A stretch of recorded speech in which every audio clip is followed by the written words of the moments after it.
मित्रों, एक रानी और साधु की प्रेम कहानी। इस कहानी में आप लोग यही जानेंगे कि कैसे एक रानी ने अपने राजा की आंखों में धूल झोंककर एक साधु से प्रेम लीला रचाई और अपने सुंदर राजपाट को छोड़कर वन में निवास करने लगी। फिर वह कैसे अपने राजा को मौत के घाट उतारने के लिए साधु के साथ मिलकर साजिश रची। फिर उसके बाद वह साधु उस रानी को कैसे गर्भवती किया और पुत्र के साथ क्या हुआ। मित्रों, आप लोग कहानी को पूरा देखेंगे तभी आप लोग को पूरी जानकारी प्राप्त होगी। तो मित्रों, आइए अब जानते हैं इस प्रेम लीला और रोचक कहानी के बारे में। एक समय की बात है, विंध्याचल के पहाड़ों के बीच बसा एक सुंदर राज्य था जिसका नाम था अभिनवपुर। उस राज्य के राजा विक्रमादित्य थे। विक्रमादित्य अपनी बुद्धिमत्ता और पराक्रम के लिए प्रसिद्ध था। राजा न्यायप्रिय और प्रजा के प्रिय थे। उनकी पत्नी रानी सौम्या अपनी सुंदरता और सौम्यता के लिए पूरे राज्य में जानी जाती थी। रानी सौम्या राजा की एकमात्र पत्नी थी और राजा उनसे अत्यधिक प्रेम करते थे। राजमहल का जीवन भव्य था, लेकिन रानी सौम्या का मन अक्सर एकाकी और ऊंचा रहता था। राजा अपने राज्य कार्य में व्यस्त रहते थे और अक्सर रानी अकेलेपन का सामना करती थी। रानी अक्सर महल के बाहर बने फूलों और फलों के बाग में भ्रमण करने जाया करती थी। उसी फलों की बाग में एक साधु का आश्रम था जिसका नाम था स्वामी अंबिकानंद। वे अपने ज्ञान और मंत्रों से दूर दूर तक प्रसिद्ध थे। रानी जब पहली बार वहां गई तो साधु ने उनका भरपूर स्वागत किया और उनसे गहन चर्चा की। साधु की वाणी में ऐसा आकर्षण था, तब रानी मंत्रमुग्ध हो गई। रानी सौम्या ने बहाने बनाकर राजमहल से बाहर साधु के आश्रम जाना शुरू कर दी। साधु ने उन्हें ध्यान, योग और शास्त्रों का ज्ञान देना शुरू किया, परंतु यह रिश्ता धीरे धीरे शारीरिक आकर्षण में बदलने लगा। साधु की रहस्यमयी आंखें और रानी की अकेली आत्मा के बीच एक ऐसी डोर बंध गई जिसे छिपाना आसान नहीं था। रानी ने इस रिश्ते को राज रखने के लिए बहुत सावधानी बरती। वह साधु से तब मिलती थी जब राजा दरबार में अपने कार्य में व्यस्त होते। कभी कभी रात के अंधेरे में भी रानी चुपचाप महल छोड़कर साधु के आश्रम जाती। रानी ने राजा के प्रति अपना व्यवहार ऐसा रखा कि उन्हें कभी भनक भी नहीं लगी। वह राजा का पूरा ख्याल रखती, उनसे मधुर बातें करती और उनके हर आदेश का पालन करती। राजा को लगता कि रानी उनसे बहुत प्रेम करती हैं। सौम्या और अंबिकानंद का प्रेम गहराता गया। साधु का व्यक्तित्व इतना रहस्यमय था कि रानी उसमें पूरी तरह डूब चुकी थी। फूलों फलों बाग का वह आश्रम अब रानी के लिए एक ऐसा स्थान बन गया था जहां वह अपनी सभी चिंताओं और महल के नियमों को भूल जाती थी। रानी ने महल के सेवकों को भी अपनी चालाकी से वश में कर लिया था। जब भी वह आश्रम जाने का मन बनाती, वह महल के भीतर किसी उत्सव या पूजा का आयोजन करने की बहाना बना देती। सेवक और मंत्री उसी कार्य में व्यस्त रहते और रानी साधु से मिलने के लिए चुपचाप निकल जाती। रानी के महल छोड़ने के समय को इतना योजनाबद्ध किया जाता कि राजा विक्रमादित्य को कभी किसी बात का आभास नहीं हुआ। रानी राजा के साथ जब बेड पर बैठी दिन में समय बिताती तो उन्हें अपनी मुस्कान और प्रेम भरे शब्दों से भरपूर संतुष्ट करती। राजा को यह यकीन था कि रानी उनके प्रति पूर्णतः समर्पित है। साधु अंबिकानंद ने रानी को यह यकीन दिला दिया था कि उनकी आत्मा को शांति केवल साधु के साथ ही मिल सकती है। रानी ने धीरे धीरे महल के कुछ गहने और बहुमूल्य वस्तुएं साधु को देना शुरू कर दिया। वह साधु के लिए अनमोल चीजें लेकर आती और बदले में साधु से मंत्रों और रहस्यमय शक्तियों का ज्ञान प्राप्त करती। साधु ने रानी को यह भी समझा दिया था कि वह एक दिव्य आत्मा है और उनका यह मिलन ईश्वर की योजना का हिस्सा है। रानी ने अब पूरी तरह से साधु पर विश्वास करना शुरू कर दिया था। महल के कुछ सेवकों ने रानी के व्यवहार में बदलाव महसूस किया। उनकी गैर मौजूदगी के दौरान महल में गुपचुप बातें होने लगी, लेकिन इतनी रानी चतुर थी कि उन्होंने हर अफवाह को दबा दिया। उन्होंने उन सेवकों को इनाम और अधिकार देकर अपनी ओर कर लिया। साधु अंबिकानंद की सहायता से उन्होंने राजा के दरबार में कुछ अपने लोगों को भी नियुक्त करवा दिया। राजा को इसकी भनक तक नहीं थी। उधर रानी सौम्या ने अब साधु अंबिकानंद हर बात को मानने लगी थी। साधु ने एक दिन रानी से कहा, हे प्रिय, अब राज्य का असली नियंत्रण तुम्हारे हाथों में होना चाहिए।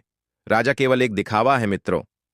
रानी तो अब साधु के प्रति अपने मन और शरीर से पूर्णतः समर्पित हो चुकी थी।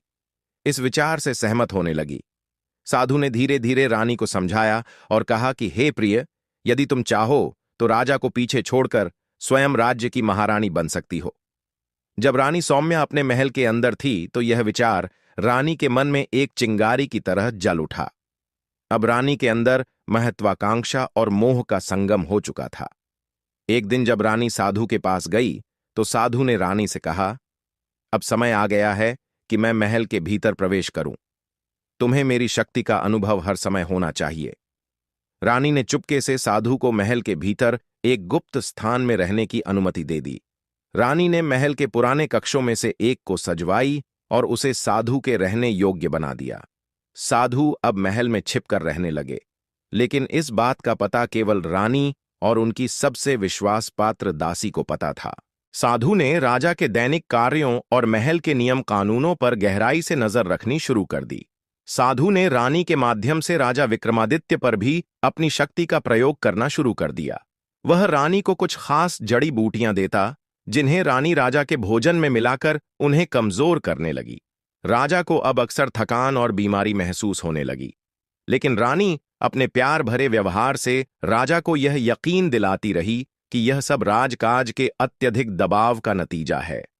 साधु और रानी के बीच अब हर दिन मुलाकात होने लगी। रात के अंधेरे में जब राजा अपने कक्ष में सो जाता तो रानी उसे कक्ष से चुपके चुपके साधु के कक्ष में जाती। वहां वे साथ बैठते, कुछ गुप्त योजनाएं बनाते और उनके संबंध और गहरा जाते। साधु ने रानी को वचन दिया कि वह उन्हें ऐसी शक्तियां देगा जिससे वह पूरे राज्य की सबसे शक्तिशाली महिला बन जाएंगी।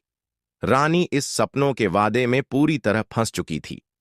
महल के कुछ वफादार मंत्री और सैनिक अब राजा की बिगड़ती स्थिति और रानी के अजीब व्यवहार को लेकर चिंतित होने लगे थे। उन्होंने राजा को सतर्क करने की कोशिश की, लेकिन रानी ने अपनी चतुराई से इन सभी प्रयासों को विफल कर दिया। एक दिन दरबार के बैठक में रानी ने दरबार में एक प्रस्ताव रखा कि राजा को अपने स्वास्थ्य के कारण कुछ समय के लिए राज्य के कार्यों से दूर रहना चाहिए।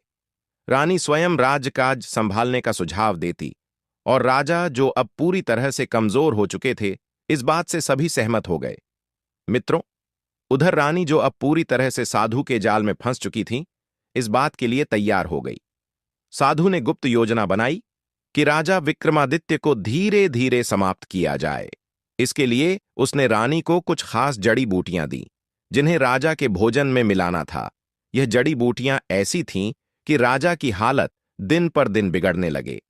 लेकिन किसी को भी संदेह ना हो, साधु ने रानी को यह भी समझाया था कि अगर वह राजा को पूरी तरह से खत्म करना चाहती है तो उसे एक विशेष तंत्र मंत्र का पालन करना होगा, जिसमें राजा का आत्मा रानी और साधु के अधीन आ जाएगा। यह तंत्र रानी को राजकाज की पूरी शक्ति दे देगा। रानी, जो अब अपने विश्वास में पूरी तरह से साधु के साथ थी, अब दोनों इस आश्रम में रहने लगे थे और वह अब तंत्र शुरू करने को तैयार थी। लेकिन राजा विक्रमादित्य के बारे में अब एक और सत्य सामने आया, जो सभी को चौंका देने वाला था। राजा ने अपने मंत्री महेश्वर से कहा, महेश्वर, मेरे जीवन की अब कोई उम्मीद नहीं बची, लेकिन मैं चाहता हूं कि यह साजिश तुम्हारे सामने पूरी तरह से सामने आए और इसके लिए जो भी कदम उठाना पड़े वह उठाओ। राजा विक्रमादित्य ने अपनी आखिरी शक्ति से महेश्वर को आदेश दिया कि वह साधु और रानी की साजिश को उजागर करने के लिए पूरी तरह से तैयार हो जाए। मंत्री महेश्वर ने साधु के जाल को तोड़ने की ठानी। साधु अंबिकानंद से कोई संबंध नहीं, बल्कि सिर्फ साधु के साथ ही एक नई शक्ति का आभास हो रहा था। एक दिन साधु ने रानी से कहा, तुम्हारी शक्ति को अब और अधिक बढ़ाने का समय आ गया है। तुम्हारा जीवन अब केवल मेरा ही है और हमारे बीच एक और संबंध बनना चाहिए। रानी, जो साधु की बातों और शक्तियों से पूरी तरह घिरी हुई थी, उसकी बातों में आ गई। साधु ने रानी से कहा कि यह गर्भवती होना ही हमारी योजना का हिस्सा है, ताकि उनके रिश्ते को और भी पवित्र पत्र किया जा सके और वह राजा की शक्ति से भी ऊपर उठ सके। साधु ने अपनी तंत्र मंत्र की शक्तियों का उपयोग करके रानी को गर्भवती कर दिया, जिससे उनका संबंध और गहरा हो गया। रानी को अब यह यकीन था कि साधु का बच्चा न केवल दिव्य होगा, बल्कि वह अपने साम्राज्य को नियंत्रित करने के लिए राजा विक्रमादित्य से भी अधिक ताकतवर होगा। इस योजना के पीछे एक गहरी साजिश छिपी थी मित्रों, जिसमें साधु और रानी दोनों ही राजा को हराने के बाद अपने बच्चे को राज्य का अगला शासक बनाना चाहते थे। राजा विक्रमादित्य, जो अब कमजोर और बीमार हो चुके थे, धीरे धीरे महसूस करने लगे कि रानी का व्यवहार पहले से ही बदल चुका था। राजा को यह भी आभास हुआ कि रानी के अंदर कोई गहरी चिंता और चालाकी छिपी हुई थी। एक दिन राजा ने अपने मंत्री महेश्वर से कहा, महेश्वर, मुझे लगता है कि रानी मुझसे कुछ छिपा रही है। मैं यह नहीं जान पा रहा कि वह क्यों बदल गई है, लेकिन अब मुझे महसूस हो रहा है कि वह साधु अंबिकानंद के साथ कुछ गहरे संबंध में है। महेश्वर ने राजा से कहा, महाराज, मैं आपको पूरी सच्चाई बताऊंगा। रानी और साधु के बीच एक गुप्त संबंध है, और अब यह बात और भी बढ़ गई है। रानी साधु से गर्भवती हो चुकी है, और यह सब कुछ उसी की साजिश का हिस्सा है। राजा विक्रमादित्य को यह सुनकर जोर का झटका लगा। वह यह समझ गए थे कि रानी और साधु के बीच कुछ बड़ा चल रहा है, और अब उनकी हालत इतनी खराब हो चुकी थी कि वह कोई बड़े कदम नहीं उठा पा रहे थे। राजमहल में कुछ लोग अब रानी और साधु की गतिविधियों के बारे में जानने लगे थे। एक गुप्तचर, जो महल के भीतर हमेशा छुपकर काम करता था, गुप्तचर ने एक दिन रानी और साधु की एक मुलाकात को देखा। गुप्तचर ने रानी और साधु को एकांत में बात करते हुए सुना। वे दोनों एक साथ बैठकर अपने भविष्य के बारे में योजना बना रहे थे, जिसमें रानी के गर्भवती होने का मुद्दा प्रमुख था। गुप्तचर ने जो सुना, उसे वह तुरंत महेश्वर ने सूचित करने के लिए महल में भेज दिया। महेश्वर ने उस सूचना को राजा विक्रमादित्य तक पहुंचाया, और राजा को पूरी सच्चाई का पता चला। गुप्तचर ने राजा से कहा, महाराज, मैंने सुना है कि रानी और साधु का एक गुप्त संबंध है, और रानी अब साधु से गर्भवती हो चुकी है। यह बच्चा केवल साधु का नहीं, बल्कि राज्य की सत्ता और शक्ति का प्रतीक बनेगा। राजा विक्रमादित्य अब पूरी तरह से टूट चुके थे। उनकी मानसिक स्थिति इतनी बिगड़ चुकी थी कि वह इस हालात को सहन नहीं कर पा रहे थे। राजा विक्रमादित्य के दिल में अब केवल एक ख्याल था, क्या वह अपने राज्य को फिर से उसी तरीके से संभाल पाएंगे जैसे पहले करते थे। लेकिन राजा का संदेह अब पूरी तरह से सही साबित हो चुका था। राजा विक्रमादित्य, जो अब पूरी तरह से अपने राज्य और अपनी पत्नी की साजिश के बारे में जान चुके थे, राजा ने इस जानकारी को अपने दिल में छिपा रखा। वह यह नहीं चाहते थे कि प्रजा और महल के अन्य लोग इस सच्चाई को जानें, क्योंकि इससे राज्य में अराजकता फैल सकती थी। लेकिन राजा अब एक विकल्प तलाशने में जुट गए थे, क्योंकि वह यह समझ चुके थे कि रानी और साधु की साजिश इतनी जटिल हो चुकी थी कि उन्हें अपनी शक्ति का एक और रूप अपनाना था। महेश्वर, जो राजा के सबसे विश्वास पात्र मंत्री थे, उसने अब अपनी योजना बनाई। वह राजा को सलाह देने के लिए आगे आए और कहा, महाराज, आपको अब जल्द से जल्द एक मजबूत कदम उठाना होगा। रानी और साधु की चालाकियां को खत्म करने के लिए हमें उन्हें गुप्त तरीके से नष्ट करना होगा। महेश्वर ने राजा से कहा, महाराज, हमें रानी और साधु की बातों को प्रकट करने के लिए किसी को महल के भीतर भेजना होगा, लेकिन हमें यह सुनिश्चित करना होगा कि वे उन दोनों की साजिश से अनजान हों। हमें उनके आत्मविश्वास को तोड़ने के लिए यह कदम उठाना होगा। राजा विक्रमादित्य ने महेश्वर की बातों को सुना और उनकी योजना को स्वीकार कर लिया। अब महेश्वर ने महल के अंदर एक और गुप्तचर तैनात किया, जो रानी और साधु की गतिविधियों पर निगरानी रखेगा। उधर साधु अंबिकानंद की साजिश अब और भी गहरी हो चुकी थी। रानी ने अपने गर्भवती होने की बात साधु से बार बार छिपाई नहीं, बल्कि वह इसे एक प्रतीक मानने लगी कि वह सत्ता की उच्चतम कुर्सी तक पहुंचने वाली है। साधु ने उसे और भरोसा दिलाया कि उनका बच्चा सिर्फ उनका नहीं, बल्कि इस राज्य का भविष्य होगा। वह दोनों अब मिलकर राज्य पर कब्जा करने के लिए और भी घातक कदम उठाने की योजना बना रहे थे। साधु ने रानी से कहा, तुम्हारा बच्चा हमारे साम्राज्य का भविष्य होगा। हम मिलकर इस राज्य पर राज्य करेंगे और राजा विक्रमादित्य को भूल जाओ। रानी ने साधु के शब्दों में विश्वास किया और उसे अपने दिल से अपना मार्गदर्शक मान लिया। गुप्तचर, जो महल के भीतर छुपकर रानी और साधु की गतिविधियों पर नजर रख रहा था, गुप्तचर ने अब एक और महत्वपूर्ण सूचना मंत्री महेश्वर को दी। उसने बताया कि रानी और साधु ने एक गुप्त बैठक की थी, जिसमें दोनों ने मिलकर राजा को पूरी तरह से नष्ट करने और राज्य पर अपना शासन स्थापित करने की योजना बनाई थी। गुप्तचर ने यह भी बताया कि रानी ने साधु से कहा था कि अगर राजा विक्रमादित्य अब भी जिंदा रहेगा तो वह उसकी शक्ति के खिलाफ एक चुनौती बनेगा। महेश्वर ने राजा विक्रमादित्य को इन सब की जानकारी दी और राजा ने अब यह ठान लिया कि वह साधु और रानी की साजिश का पर्दाफाश करेंगे। लेकिन राजा की शारीरिक स्थिति अब इतनी बिगड़ चुकी थी कि उसे यह सब अकेले नहीं करना था। उसने अपने मंत्री महेश्वर से कहा, महेश्वर, अब वक्त आ गया है कि हमें उनका सामना करना होगा और हम यह काम साथ में करेंगे। साधु अंबिकानंद अब पूरी तरह से हार चुके थे। वह और रानी अब राज्य पर अपनी पकड़ बनाने के लिए पूरी तरह से तैयार थे। साधु ने रानी से कहा, राजा विक्रमादित्य को अब कोई नहीं बचा सकता। हम दोनों मिलकर इस राज्य के अगले शासक होंगे। साधु और रानी की योजना अब इस स्तर पर पहुंच चुकी थी कि वे राजा विक्रमादित्य को पूरी तरह से अपदस्थ करने की योजना बना चुके थे और उनका बच्चा राज्य का नया शासक बनेगा। राजा विक्रमादित्य, जो अब लगभग मृत्यु के कगार पर थे, राजा ने अपनी पूरी ताकत लगाकर एक अंतिम कदम उठाने का मन बनाया। वह जानते थे कि अगर वह इस समय कोई बड़ा कदम नहीं उठाएंगे तो उनके राज्य की स्थिति हमेशा के लिए खतरे में पड़ जाएगी।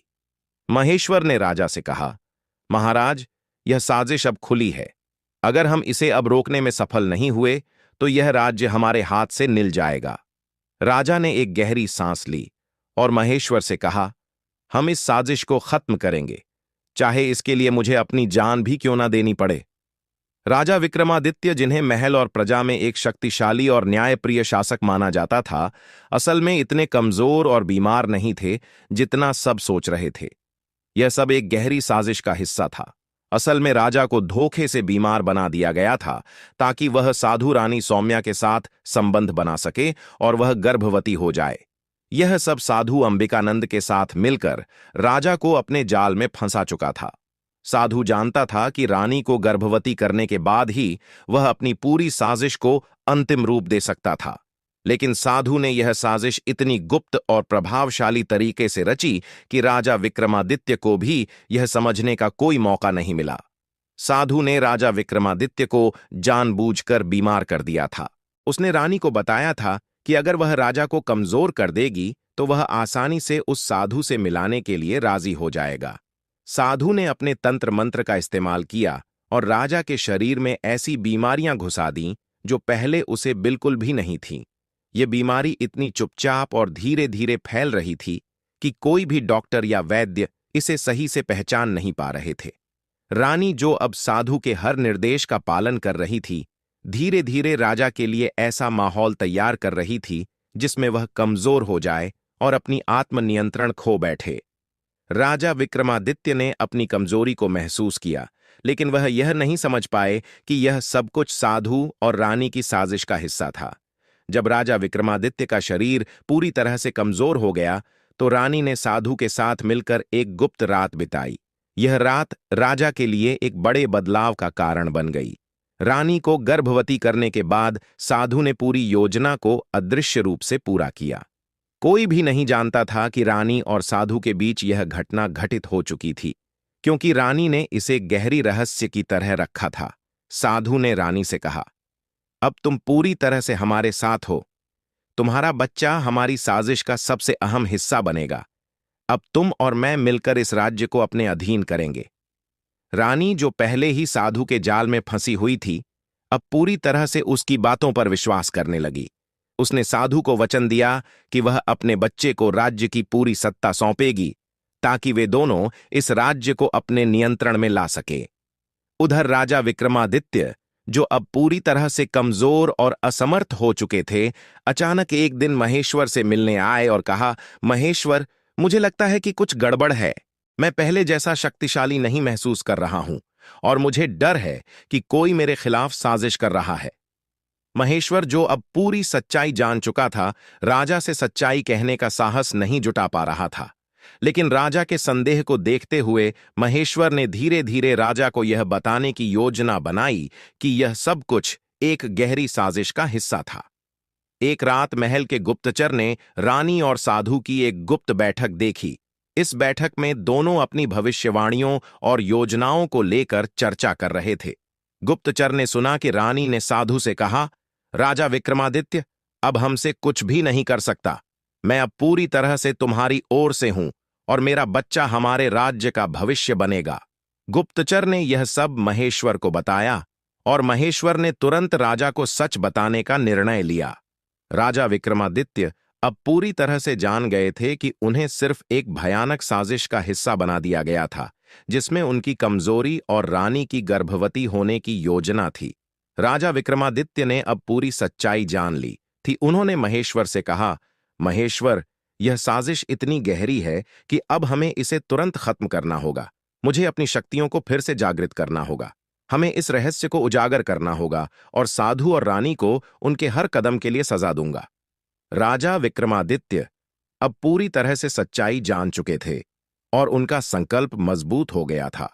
वह जानते थे कि यह समय उनके लिए सबसे कठिन है, लेकिन अगर उन्होंने इस समय का सही तरीके से सामना किया तो वह न सिर्फ अपनी खोई हुई ताकत को वापस पा सकते थे, बल्कि राज्य पर साधु और रानी की साजिश का पर्दाफाश भी कर सकते थे। राजा ने महेश्वर से कहा, महेश्वर, मैं अब अपनी खोई हुई शक्ति को फिर से महसूस करना चाहता हूं। मुझे चाहिए एक ऐसी योजना जिससे मैं साधु और रानी को उनके ही जाल में फंसा सकूं। हम उन्हें यह समझा देंगे कि अब वह हमें हरा चुके हैं, लेकिन हम असल में उन्हें उनके ही खेल में मात देंगे। महेश्वर ने राजा की बातों को सुना और एक गहरी सोच में डूब गया। उसने धीरे से कहा, महाराज, आपकी स्थिति इतनी नाजुक है कि हमें एक खास प्रकार की रणनीति की जरूरत होगी। हमें पहले उन्हें विश्वास दिलाना होगा कि आप पूरी तरह से हार चुके हैं। इसके बाद जब वे अपनी पूरी शक्ति दिखा रहे होंगे, तभी हमें उनका सामना करना होगा। राजा विक्रमादित्य ने महेश्वर की सलाह पर अमल करना शुरू किया। उन्होंने अपने राजमहल में उन सभी प्रमुख मंत्रियों और सैनिकों को बुलाया जिनसे वह विश्वास रखते थे। उन्हें यह योजना दी कि वे सभी राजमहल की सुरक्षा बढ़ा लें और ध्यान रखें कि साधु और रानी के बीच कोई भी संदिग्ध गतिविधि न हो। राजा ने अपने दरबार में एक अफवाह फैलाना शुरू किया कि वह अब अपनी बीमारी से पूरी तरह से जूझ नहीं पा रहे हैं और जल्द ही उनका अंतिम समय आ सकता है। इस अफवाह ने राज्य भर में हलचल मचा दी। राजा विक्रमादित्य का यह कदम काफी चतुराई से उठाया गया था। उन्होंने जानबूझकर अपनी स्थिति को कमजोर दिखाया ताकि रानी और साधु यह सोचने लगे कि उनका विजय हासिल करना आसान हो गया है। साधु और रानी अब अपने लक्ष्य के बहुत करीब महसूस करने लगे थे। रानी, जो गर्भवती होने के बाद राजा से पूरी तरह से दूर हो चुकी थी, अब अपनी पूरी ताकत साधु के साथ मिलकर राज्य पर कब्जा करने में लगा रही थी। साधु ने रानी से कहा, अब हम सब कुछ अपनी मुट्ठी में करेंगे। राजा विक्रमादित्य की कमजोरी का फायदा उठाने का समय आ गया है। रानी ने साधु के साथ मिलकर राजा के खिलाफ अपनी साजिशों को और बढ़ा दिया। वे दोनों इस विश्वास में थे कि राजा विक्रमादित्य अब पूरी तरह से कमजोर हो चुका था और उसका अंत नजदीक था। राजा विक्रमादित्य ने अपनी पूरी शक्ति छिपाकर एक गुप्त तंत्र का सहारा लिया, जिससे वह अपनी खोई हुई ताकत धीरे धीरे फिर से प्राप्त करने लगे। महेश्वर ने उसे बताया था कि साधु की तंत्र मंत्र शक्तियां असल में राजा की ताकत को खत्म करने के लिए इस्तेमाल की जा रही थी, लेकिन राजा ने इसके खिलाफ एक विशेष तंत्र का उपयोग किया। यह तंत्र साधु और रानी के तंत्र से कहीं अधिक शक्तिशाली था। राजा पहले की तरह शक्तिशाली महसूस करने लगे थे। उनका शरीर पहले जैसा सशक्त हो गया था और उन्होंने खुद को फिर से एक महान योद्धा के रूप में महसूस किया। अब वह अपनी रणनीति को अंतिम रूप देने के लिए तैयार थे। राजा विक्रमादित्य ने एक अंतिम बैठक सभा बुलवाई। इस सभा में पूरे राज्य के मंत्री, अधिकारी और दरबारी शामिल हुए। रानी और साधु को भी बुलाया गया, लेकिन वे दोनों यह नहीं समझ पा रहे थे कि राजा अचानक इतनी जल्दी स्वस्थ क्यों हो गए हैं। राजा ने सभा में घोषणा की, हे दरबारियों, आज मैं आपको बताना चाहता हूं कि मैंने अपनी कमजोरी को धोखे से आपके सामने पेश किया। यह सब मेरी साजिश थी ताकि मैं साधु और रानी की चालाकी का पर्दाफाश कर सकूं। सभी लोग स्तब्ध रह गए। राजा ने फिर अपनी पूरी योजना का खुलासा किया। उन्होंने बताया कि साधु और रानी ने एक जटिल साजिश रची थी, जिसमें रानी को गर्भवती करना और राजा को कमजोर करना शामिल था। रानी और साधु की आंखों में अब डर था। उनकी पूरी योजना नष्ट हो चुकी थी। राजा विक्रमादित्य ने उन्हें गिरफ्तार करने का आदेश दिया। फिर राजा ने अपने सिपाहियों से कहा कि इस रानी और साधु को ले जाओ यहां से और काल कोठरी में डाल दो, और यह दोनों काल कोठरी से आजीवन बाहर निकल ना पाए। इन्हें आजीवन कारागाह में ही रखना मित्रों। फिर राजा की अनुमति पाकर सैनिकों ने रानी और उसे साधु को षड्यंत्र रचने के अपराध में जेल में डलवा दिया कर मित्रों, रानी और साधु की साजिश अब पूरी तरह से विफल हो चुकी थी। सभी दरबारी राजा की बुद्धिमत्ता और धैर्य की सराहना करने लगे। उन्होंने महसूस किया कि राजा विक्रमादित्य ने अपनी शक्ति और साहस को सही समय पर जागृत किया, जिससे वह अपनी राज्य सत्ता को बचा सके। राजा ने कहा, मैंने कभी नहीं सोचा था कि मेरी रानी और एक साधु मेरे खिलाफ इतने बड़े जाल का हिस्सा बनेंगे, लेकिन अब यह समय है कि हम अपने राज्य की सुरक्षा को और मजबूत करें और ऐसे लोगों को कभी भी हमारे राज्य के भीतर घुसने का मौका न दें। राजा विक्रमादित्य की महल में घोषणा करते ही दरबारी और सतर्क हो गए मित्रों। उधर उस साधु और रानी का जो बेटा था, वह इस आश्रम में रहने लगा। वह अभी छोटा था और अपना जीवन यापन करने लगा। राजा विक्रमादित्य ने अंत में अपने मंत्रियों से कहा, हमने अपने दुश्मनों को हराया, लेकिन असली विजय तब है जब हम खुद को और अपने राज्य को सुधार सकें। इसलिए हमें अपनी राज्य की सुरक्षा और कड़ी करनी चाहिए। इसीलिए कहावत में कहा गया है कि घर का भेदी लंका ढावे। यदि स्त्री चाहे तो घर को और अपने राज्य को स्वर्ग बना सकती है, और यदि वही चाहे ले तो घर और राज्य को नर्क बना सकती है मित्रों। इस प्रकार से आप लोगों ने देखा एक रानी और साधु की प्रेम कहानी। आप लोगों को कैसी लगी? कमेंट बॉक्स में अपनी राय अवश्य रखना। मित्रों, अगर ये कहानी आप लोगों को पसंद आई हो तो कमेंट बॉक्स में हर हर महादेव लिख करके वीडियो को लाइक करके चैनल को सब्सक्राइब करके बेल आइकन ऑल पर प्रेस कर लीजिए, जिससे आप सभी लोगों को प्राचीन कथाएं और कहानियां सबसे पहले प्राप्त हो सके। मित्रों, वीडियो को पूरा देखने के लिए आप सभी लोगों का धन्यवाद।